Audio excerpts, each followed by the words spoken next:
गलत investment declaration भर दिया जाए तो इससे क्या नुकसान हो सकता है, उसको करेक्ट करने का कोई तरीका है क्या? हाँ, राइट। तो देखो, इन्वेस्टमेंट डिक्लेरेशन क्या होता है।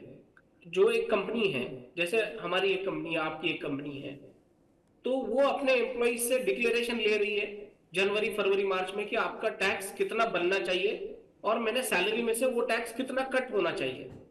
तो उसका एक डिक्लेरेशन हमने एम्प्लॉइज से ले लिया है। तो वो अगर आपने गलत दे दिया तो क्या होगा, टैक्स गलत डिडक्ट होगा।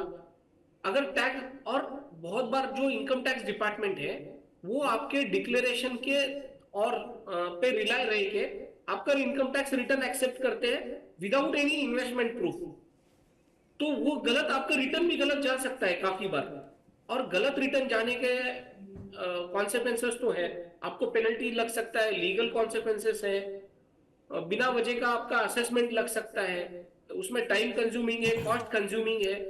तो यह हमेशा सेफ रहेगा कोई भी एम्प्लॉय के लिए कि वो सही और पूरा इन्वेस्टमेंट डिक्लेरेशन अपने एम्प्लॉयर को दे, ताकि सही टैक्स कट हो सके और सही टैक्स जमा हो सके उसके नाम पे। अग्रवाल साहब, ये बात तो आपने सही कही, कई बार इंटेंशनल नहीं होता है। मैं एक सवाल आपसे करूं, अपने संदर्भ में ही करना चाहता हूं ताकि दर्शक उसको अच्छे तरीके से सुन सकें। जैसे आज हमारी कंपनी का लास्ट डेट है और हमें इनकम टैक्स डिक्लेयर करना है। सपोज बैंक से हमने मेरा होम लोन सर्टिफिकेट हमने मांगा कि इस साल हमने क्या इंटरेस्ट पे किया, क्या प्रिंसिपल पे किया, और बैंक हमें मुहैया नहीं करा पाती है, या हम किसी वजह से वो सर्टिफिकेट नहीं ले पाते हैं और हम अपने डिक्लेरेशन में सबमिट नहीं कर पाते।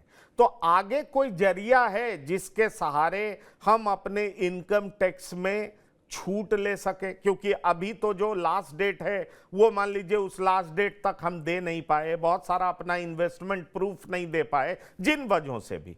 तो आगे इसका रिमेडियल मेजर्स क्या है जिसकी वजह से हमारा पैसा हमें मिल जाए, या जो हमारा इनकम टैक्स कटा है वो हमें वापस मिल जाए?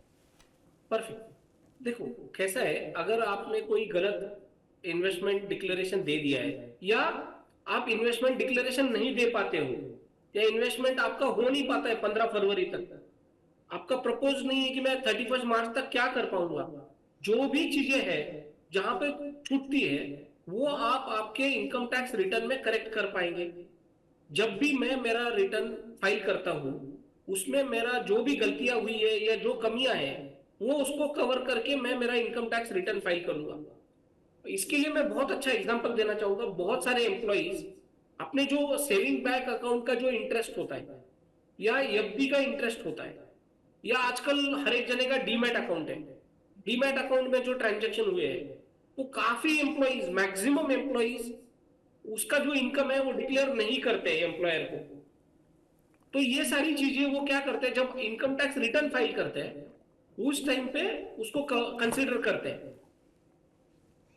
उसमें तकलीफ एक ही है कि जो भी इनकम टैक्स आपका एक्स्ट्रा डिडक्ट हुआ है अपने एम्प्लॉयर के थ्रू, उसको आपको रिफंड क्लेम करना है जब आप रिटर्न फाइल करते हैं।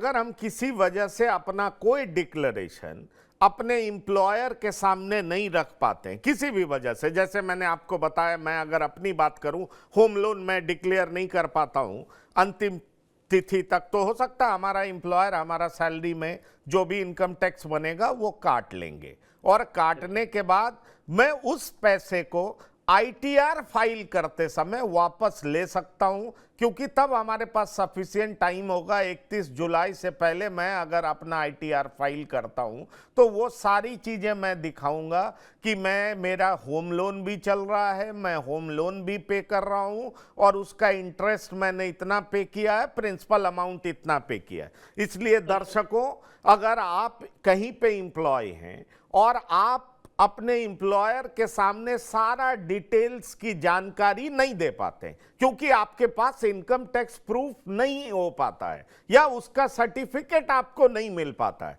तो घबराने की कोई बात नहीं है। भले ही वो फॉर्म 16 में मेंशन्ड नहीं हो पाए क्योंकि आप अपने एम्प्लॉयर को उसकी जानकारी नहीं दे पाए, लेकिन आप बिल्कुल मत घबराइए। इनकम टैक्स रिटर्न में वो सारी बातें आप जानकारी दीजिए। चार्टर्ड अकाउंटेंट सीए हमारे साथ राजेश अग्रवाल जी हैं। इस तरह के प्रबुद्ध चार्टर्ड अकाउंटेंट को अगर आप संपर्क करते हैं या जो भी आपके इनकम टैक्स फाइल करते हैं, अगर आप उनको सारी बातों की जानकारी देते हैं तो निश्चित तौर पर जो पैसा ज्यादा आपका कटा है मार्च महीने का, वो अगस्त, सितंबर, अक्टूबर तक इनकम टैक्स डिपार्टमेंट आपको भेज देगा। क्या राजेश जी मैं बिल्कुल सही बोल रहा हूं या कहीं कोई बिल्कुल करेक्शन है तो आप बता बिल्कुल दें। बिल्कुल सही है, बिल्कुल सही है। चलिए अब अगला सवाल आपसे करते हैं।